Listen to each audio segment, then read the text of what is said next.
Hello, ഇന്ന് നമ്മൾ ഉണ്ടാക്കാൻ പോകുന്നത് ഒരു കിഡിലൻ ഫിഷ് കറിയാണ്. പക്ഷേ ഇതിനൊരു പ്രത്യേകതയുണ്ട്, ഇതിന് ഫിഷിൻ്റെ ആവശ്യമില്ല. ഫിഷ് ഇല്ലാതെ എങ്ങനെ അടിപൊളി ഫിഷ് കറി ഉണ്ടാക്കാമെന്നാണ് നമ്മൾ നോക്കാൻ പോകുന്നത്. ഒരിക്കലും നമുക്ക് ഫിഷ് കറിയുടെ അല്ലാതെ വെജിറ്റബിൾ കറിയുടെ ടേസ്റ്റ് തോന്നുകയില്ല. പക്ഷേ നമ്മൾ കംപ്ലീറ്റ് വെജിറ്റബിൾസാണ് യൂസ് ചെയ്യുന്നത്. എന്നാൽ ശരിക്കും നമുക്ക് കാഴ്ചയിൽ തന്നെ അറിയാൻ പറ്റും, ശരിക്കും ഫിഷ് കറീൻ്റെ ആ ടേസ്റ്റും ആ സ്മെല്ലും എല്ലാം ഉണ്ടാവും ചെയ്യും. അപ്പോൾ അത് എങ്ങനെ ഉണ്ടാക്കുക എന്നാണ് നമ്മളിന്ന് നോക്കാൻ പോകുന്നത്. വീഡിയോ ഇഷ്ടമായാൽ ചാനൽ സബ്സ്ക്രൈബ് ചെയ്യുക, ലൈക്ക് ചെയ്യുക, എന്തെങ്കിലും നിർദ്ദേശങ്ങളുണ്ടെങ്കിൽ കമൻറ്റ് ചെയ്യുക. ഇതിലേക്ക് വേണ്ടിയിട്ട് ഞാൻ ഒരു 2-3 അല്ലി ചുവന്നുള്ളി, അതുപോലെ സവാള ചെറുതായിട്ട് അരിഞ്ഞത്, ഇഞ്ചി ചെറിയൊരു കഷ്ണം ഇഞ്ചി കുഞ്ഞായിട്ട് ചോപ്പ് ചെയ്തത്, 2 അല്ലി വെളുത്തുള്ളി, ഇത്രയും എടുത്ത് വെച്ചിട്ടുണ്ട്. സവാള ഞാൻ വളരെ കുറച്ചേ എടുത്തിട്ടുള്ളൂ. പിന്നെ ഇതിലേക്ക് ഇടുന്ന വെജിറ്റബിൾസ് അത് ഓരോരുത്തരുടെ ഇഷ്ടമാണ്. ക്യാരറ്റ് ബീറ്റ്റൂട്ടൊന്നും ഇടരുത്, മധുരം ഉണ്ടാവുമല്ലോ, അപ്പോൾ അത് ഒഴിവാക്കുക. നമ്മൾ കുറച്ച് തക്കാളി എടുത്തിട്ടുണ്ട്, ഒരു തക്കാളി ചോപ്പ് ചെയ്തത്, 2 വെണ്ടയ്ക്ക, പിന്നെ പച്ചക്കായ, ഒരു ചെറിയ പച്ചക്കായ നേന്ത്രക്കായാണ് അരിഞ്ഞതെടുത്തിട്ടുണ്ട്, പിന്നെ കോവയ്ക്ക. ഇതിൻ്റെ കൂടെ പിന്നെ വേറെ ഏതെങ്കിലും വെജിറ്റബിൾസ് വേണമെന്നുണ്ടെങ്കിൽ അതൊക്കെ ഇടാം. ക്യാരറ്റ് ബീറ്റ്റൂട്ട് ഒഴികെ വേറെ എന്തെങ്കിലുമൊക്കെ ഇടാം. പിന്നെ നമ്മൾ ഒരു 1/2 കപ്പ് തേങ്ങ, ഒരു 1/4 ടീസ്പൂൺ മഞ്ഞൾപ്പൊടി, 1/2 ടീസ്പൂൺ മുളക് പൊടി, 2 അല്ലി ചുവന്നുള്ളി, ഇത്രയും എടുത്ത് വെച്ചിട്ടുണ്ട് അരയ്ക്കാൻ വേണ്ടിയിട്ട്. ഇത്രയേ വേണ്ടുള്ളൂ. നമ്മൾ ചട്ടി വെച്ചു, വെളിച്ചെണ്ണയിൽ തന്നെ ഉണ്ടാക്കണം. 2 ടേബിൾ സ്പൂൺ വെളിച്ചെണ്ണ ഒഴിച്ചു. ഒരു 1/4 ടീസ്പൂൺ ഉലുവ ഇട്ട് കൊടുക്കുന്നുണ്ട്. നമ്മൾ സാധാരണ മീൻ കറിയിലൊക്കെ ഉലുവ ഇടും, അല്ലെങ്കിൽ ഉലുവ പൊടിച്ചതിടും. അപ്പോൾ ഇനി ഒട്ടും ഉലുവ ഇഷ്ടമില്ലാത്തവർക്ക് ഒഴിവാക്കാം, കടുകോ അങ്ങനെ എന്തെങ്കിലും ചെയ്യാം. ഉലുവ പൊട്ടി തുടങ്ങുമ്പോൾ നമ്മൾ ഇഞ്ചി കുഞ്ഞായിട്ട് ചോപ്പ് ചെയ്ത് ഇട്ട് കൊടുക്കുന്നുണ്ട്. അതുപോലെ വെളുത്തുള്ളി ഇഷ്ടമില്ലാത്തവർക്ക് ഒഴിവാക്കാം, വെജിറ്റബിൾസൊക്കെ ആയതുകൊണ്ട്. പക്ഷേ ഫിഷ് കറിയുടെ കറക്റ്റ് ടേസ്റ്റ് കിട്ടാൻ വേണ്ടിയിട്ടാണ് വെളുത്തുള്ളി ഇട്ടത്. അതുപോലെ ചുവന്നുള്ളി, ഒരു 2-3 അല്ലി ചുവന്നുള്ളി അരിഞ്ഞത്. പിന്നെ സവാള, ഞാൻ തീരെ ചെറിയൊരു സവാളേൻ്റെ പകുതി എടുത്തിട്ടുള്ളൂ. സവാള അരിയുന്നതൊക്കെ ഓരോരുത്തരുടെ ഇഷ്ടമാണ്. ഞാൻ ചെറുതായിട്ടൊന്ന് ചോപ്പ് ചെയ്തിരിക്കുകയാണ്, വലുതായിട്ട് സ്ലൈസ് ചെയ്തിട്ടില്ല. ഇത് എല്ലാം കൂടി നന്നായിട്ടൊന്ന് വഴറ്റിയെടുക്കണം.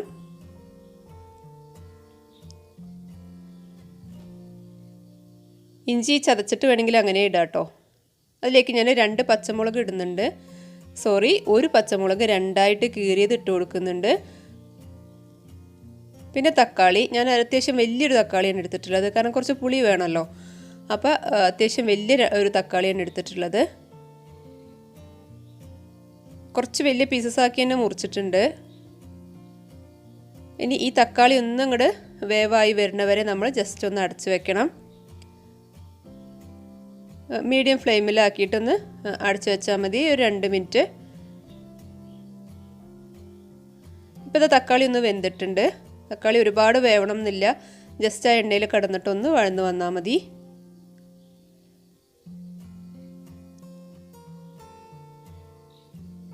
ഇനി നമ്മളതിലേക്ക് ഒരു 1/4 ടീസ്പൂൺ മഞ്ഞൾപ്പൊടി ഇടുന്നുണ്ട്, 1 ടീസ്പൂൺ മുളക് പൊടി ഇടുന്നുണ്ട്. മുളക് പൊടി എപ്പോഴും അവനവൻ്റെ എരിവിൻ്റെ ഇഷ്ടത്തിനനുസരിച്ച് ചെയ്യുക. പച്ചമുളക് കൂടുതൽ വേണമെങ്കിൽ ഇടാം, ഞാൻ ഒരെണ്ണേ ഇട്ടിട്ടുള്ളൂ. 1 ടീസ്പൂൺ മല്ലിപ്പൊടി ഇടുന്നുണ്ട്. മല്ലിപ്പൊടി ചിലരൊന്നും മീൻ കറിയിൽ ഇടാറില്ല, പക്ഷെ ഞാനിപ്പോൾ ഇവിടെ ഇടുന്നുണ്ട്. അതുപോലെ മഞ്ഞൾപ്പൊടിയും മുളക് പൊടിയും നമ്മൾ അരയ്ക്കുമ്പോഴും ചേർക്കുന്നുണ്ട്, അപ്പോൾ പ്രത്യേകം ശ്രദ്ധിക്കുക. അരപ്പിലും നമ്മൾ തേങ്ങ അരയ്ക്കാൻ വേണ്ടി എടുത്ത് വെച്ചത് കണ്ടല്ലോ, അതിലും മുളക് പൊടിയുണ്ട്. അപ്പോൾ എരിവൊക്കെ അതിനനുസരിച്ച് ക്രമീകരിച്ച് കൊടുക്കുക. ഇനി അതിൻ്റെ ആ മസാലയുടെ പച്ച ചുവയൊക്കെ മാറുന്നവരെ വഴറ്റിയിട്ട് നമ്മൾ വെജിറ്റബിൾസ് എല്ലാം കൂടി ഇട്ട് കൊടുക്കുകയാണ്. കോവക്കയാണിത്, വെണ്ടയ്ക്ക അവിടെ എടുത്ത് വെച്ചു. പച്ചക്കായും അതുപോലെ കോവക്കയും മാത്രമേ ഇട്ട് കൊടുത്തിട്ടുള്ളൂ.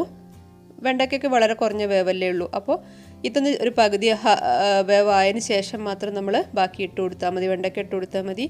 ഈ സമയത്താണ് നമ്മൾ ഉപ്പിട്ട് കൊടുക്കുന്നത്. പാകത്തിന് ഉപ്പിട്ട് കൊടുക്കുക, കുറവുണ്ടെങ്കിൽ നമുക്ക് പിന്നെ ഇട്ട് കൊടുക്കാം.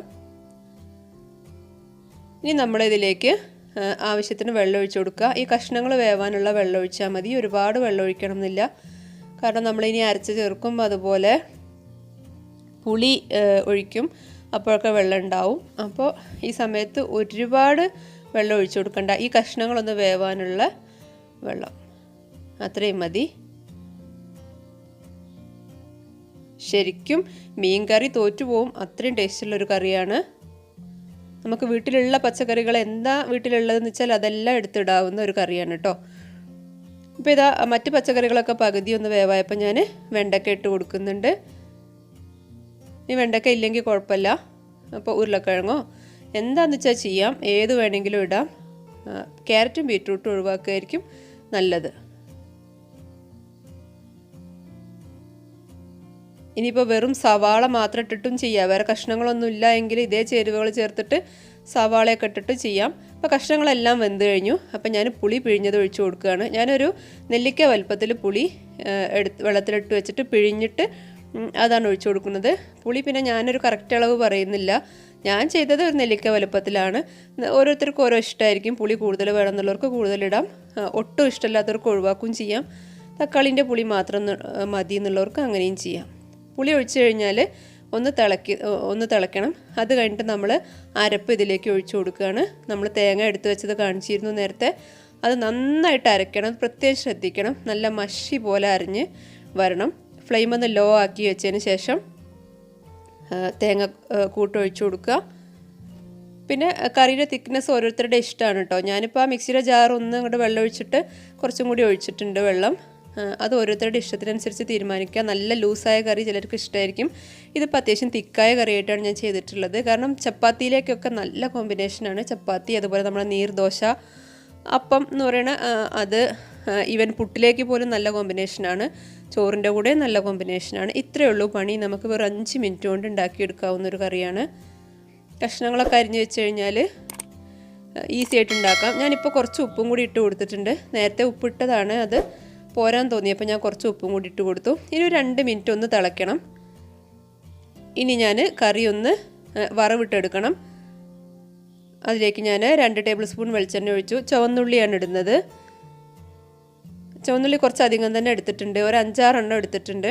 കാരണം ചുവന്നുള്ളി ഇട്ട് വറവ് ഇട്ട് കഴിഞ്ഞാൽ പ്രത്യേകിച്ച് വെളിച്ചെണ്ണയും കൂടി ആകുമ്പോൾ കറിക്ക് നല്ല ടേസ്റ്റാണ്, നല്ല സ്മെല്ലും വരും.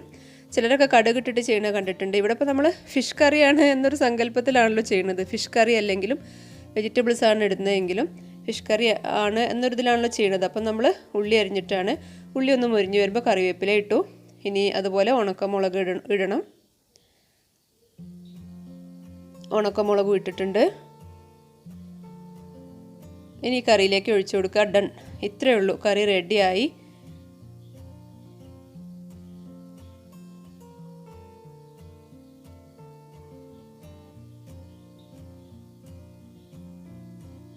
വറവിട്ടൊഴിച്ചു. കറി കാണുമ്പോൾ തന്നെ നിങ്ങൾക്ക് മനസ്സിലാവും കിഡിലനൊരു കറിയാണ്. എല്ലാവരും ട്രൈ ചെയ്ത് നോക്കുക. ഫീഡ്ബാക്കൊക്കെ കമൻറ്റിലൂടെ അറിയിക്കണം. ഇതിൻ്റെ മുമ്പേ ഞാൻ ഇട്ടിട്ടുള്ള വീഡിയോസ് എല്ലാം കാണണം. ഇഷ്ടമായി കഴിഞ്ഞാൽ ചാനലൊന്ന് സബ്സ്ക്രൈബ് ചെയ്യണം. നമുക്ക് ചപ്പാത്തിൻ്റെ കൂടെ, അതുപോലെ ഇടിയപ്പത്തിൻ്റെ കൂടെ, ചോറിൻ്റെ കൂടെ, എല്ലാത്തിൻ്റെ കൂടെ നല്ല അടിപൊളി കോമ്പിനേഷനാണ്. കാരണം ആ കളറും കണ്ടാൽ തന്നെ മനസ്സിലാവും. മാത്രമല്ല നമുക്ക് ഇപ്പം പലർക്കും കോവയ്ക്കൊന്നും അത്ര ഇഷ്ടമില്ലാത്തൊരു പച്ചക്കറി ആയിരിക്കും. പക്ഷേ കോവയ്ക്ക ഇതിലിട്ട് കഴിഞ്ഞാൽ നല്ല ടേസ്റ്റാണ്. ഏത് പച്ചക്കറി ഇടാം, ഈവൻ പയറോ വെണ്ടയോ പൊട്ടറ്റോ എന്ത് വേണമെങ്കിലും ഇടാം. എന്ത് വേണമെങ്കിലും ഇട്ടിട്ട് ട്രൈ ചെയ്ത് നോക്കുക. ഉള്ള വെജിറ്റബിൾസ് വെച്ചിട്ട് ട്രൈ ചെയ്ത് നോക്കുക. വീണ്ടും നല്ല വീഡിയോ ആയിട്ട് ഞാൻ വരും. Thank you.